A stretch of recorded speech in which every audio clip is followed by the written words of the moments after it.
तो सब आपको भोगना है, मुक्ति नहीं हो सकती। छुटकारा इन कर्मों से, पाप और पुण्य से होगा नहीं, और रास्ता भी नहीं पाओगे आप। तो कहते हैं कब होगा? जब उसको सद्गुरु मिलेगा, उस वेद को जानने वाला वेदी, और वो जो उसको पाता है, जो उसको देखता है, वही है सद्गुरु, और बाकी कोई भी सद्गुरु नहीं है। न कोई योगी है, न योगेश्वर है, न ऋषि है, न मुनि है, तपस्वी है, न ज्ञानी। वो जो उस मालिक को जिसने पाया वो है।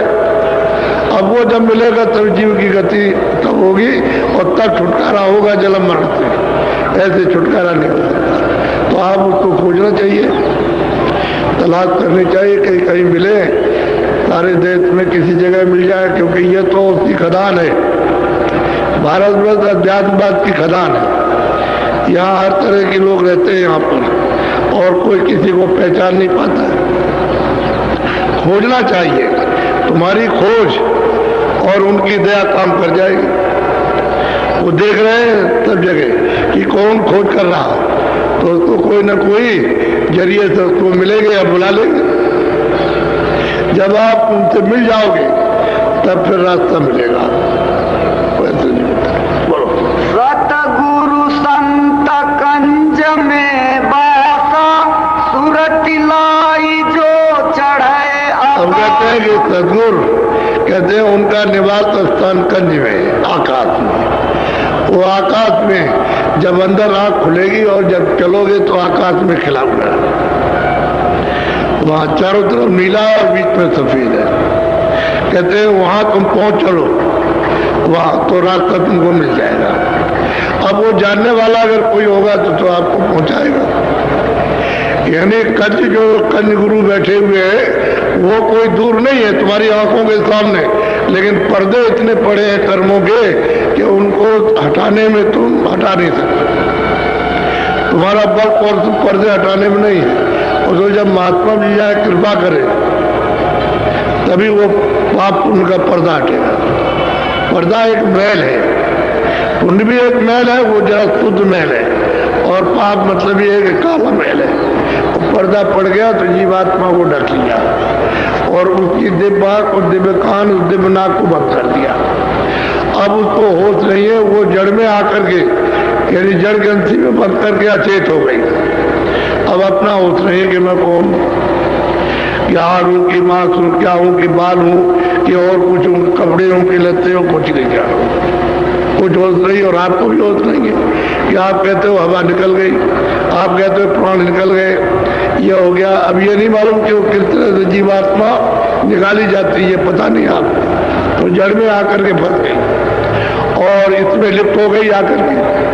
चारों तरफ से पर्दों ने आपको ढक करके बंद कर लिया। बदहोश है। जैसे कोई आदमी बदहोश हो जाए तो 1 दिन में होता है, 10 दिन में, महीने भर में होता है। इसी तरह युग युग में आप बदहोश हो और अभी तक होश नहीं आया। जब जब मनुष्य शरीर मिला तब तब बदहोशी रहे। जब तक वो महापुरुष नहीं मिलेंगे सदगुरु, तब तक होश नहीं आ सकता किसी को, और अटक जाएगा। कोई किसी में अटकेगा, कोई किसी में अटक जाएगा, कोई मोह में, कोई लोभ में, कोई लालच में, कोई धन में, कोई उसमें, कोई पद में, इसमें अटक जाएंगे, बस वहीं रह जाएंगे। बस तब तक उनका वक्त पूरा हो जाएगा। जाना है, रहने का स्थान नहीं है, ये चलने का स्थान, चला चली का डेरा है। यह रह नहीं सकता कोई, चाहे जितना भी तुम प्रबंध करो, सब छोड़ के जाना। बोलो। श्याम कंजलीला गिरी सोई, तिल परिमाण जानी। अब वो कहते हैं गोस्वामी जी महाराज की श्याम कंज, यानी चारों तरफ नीला है, बीच में सफेद, और चारों तरफ सफेद है, बीच में मतलब नीला, दोनों मिलाकर के श्याम कंज। यानी वहां कहते हैं वहां एक दरवाजा है छोटा सा, मिलेगा, दरवाजा मिलता है। दरवाजा कहते हैं तुम चिंचित अपनी दृष्टि को उस पर लगाओ, मारो, तो फाटक हो जाएगा। और फाटक जो गेट है बहुत सुंदर है, और बहुत बड़ा गेट है। अगर लाखों आदमी लगा दिए जाए एक साथ तो गेट हट नहीं सकता, इतना बड़ा गेट है, और बड़ी कारीगरियों से बना हुआ। ऐसा सुंदर गेट है कि उसी को देख करके जो है मनुष्य छम रह जाता है, वो जीवात्मा एक तरह से जैसे करंट लग गया ऐसा होता है। तो कहते हैं कि वो एक तिल के बराबर प्रमाण है। वहाँ नीलगिर शिखर है, आकाश है, ये नहीं, इसके ऊपर में आकाश है, यानी अंदर की दृष्टि का आकाश अंदर है, ऊपर है, और ये बाहर की आंखों का आकाश है। ये जो दिखाई देता है बाहर की, और जीवात्मा इस आकाश के ऊपर में यहाँ बैठी है, दोनों आंखों के मध्य में ऊपरी हिस्से में बैठी है। नीचे आकाश हो गया, वो अपना हो गया, और शरीर का नाका है, और वहां से सब शरीर को संचार यानी सब कर रही है। गुदा चक्र को, इंद्रिय द्वार को, और नाभि को, मतलब हृदय को, कंठ को, सबको यानी संचार बराबर कर रही है, अपना काम कर रही है। लेकिन यह है कि सूरत को, जीवात्मा को कोई पहचान नहीं सकता कि शरीर में काम है, कोई नहीं जान सकता। तो कहते हैं क्या करो कि चिन तुम उस तिल पर अपनी दृष्टि को जमाओ, वहां एक टक होकर के। जब दृष्टि जमाओगे तो फाटक खुलेगा, गेट खुलेगा। वो पहले छोटा है और फिर बड़ा हो जाएगा, तो खिले हुए कंज गुरु वहां वो मिलेगा। बहुत प्रकाश है, ये सूरज इसका, उसके सामने इसका कुछ प्रकाश नहीं। ये जो निकला है सूरज, ये कुछ नहीं, इतना प्रकाश है, और इतना बड़ा मंडल दिखाई देगा आकाश कि जैसे संसार ये कुछ नहीं उसके सामने। ऐसा नीलगिर जिस पर इनकी बैठक है वहां पर, वो ऐसा इस तरह का आकाश है, ये आकाश नहीं। वो नीलगिर आकाश में कंजगुरु बैठे हैं और सदा वहां बैठक बनाए हुए, जब से जीवात्मा उधर से आई वहां बैठे हुए। बोलो। छिन छिन मन को तहाँ लगावे, एक पलक छूटन अब क्या कहते हैं? छिन कहते हैं सबसे छोटा समय। छिन से छोटा समय और कोई भी नहीं है। यानी आपकी जो घड़ी चलती है वो भी मतलब है सेकंड की, वो भी उसके सामने कुछ नहीं, इतना छोटा समय। तो छिन छिन तहाँ यानी वहां पर अपने मन को बराबर लगाए, उसी तिल दरवाजे पर एक पलक इधर उधर हटने की गुंजाइश नहीं है। आप वहां बैठो। ये तो कहते हैं कि भाई तुमने 2 बार 4 बार 10 बार 15 बार 20 बार जब आपको फुर्सत मिले तभी आप जरा सा आंख बंद करके और सामने मतलब ये काम करो, तो बैठक बन जाएगी, तुम्हारी आदत पड़ जाएगी और बराबर देखने की।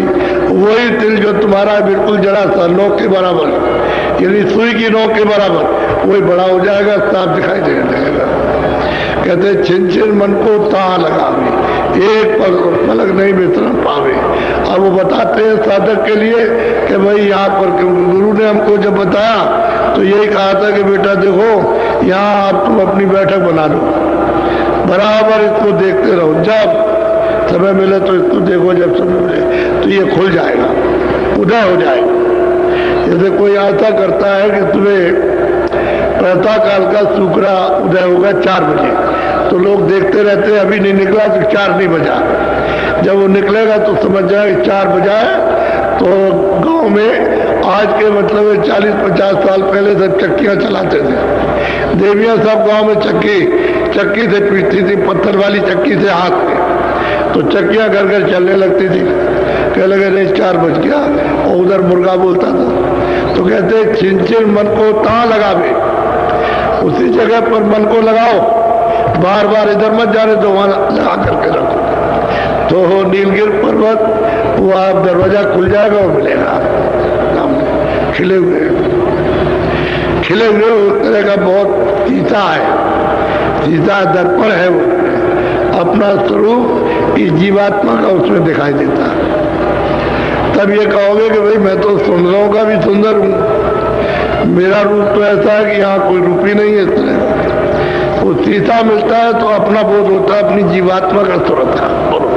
श्रुति ठहरानी रहे आकाशा, तिल खिड़की में निस दिन सूरत की दृष्टि, जीवात्मा की दृष्टि, तीसरी आंख, तीसरा नेत्र जो है दिव्य नेत्र, वहां बराबर टिका रहे, बराबर टिके उस तिल खिड़की पर।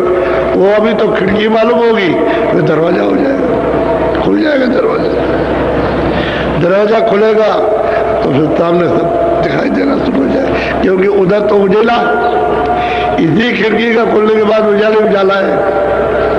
अंधेरा जब तक ये उदय नहीं होता, जब तक ये पूरा खुलता नहीं है, प्रकट नहीं होता है, तब तक तो अंधेरा, और जैसे ये प्रकट हुआ सब अंधेरा गया, फिर यहाँ अंधेरा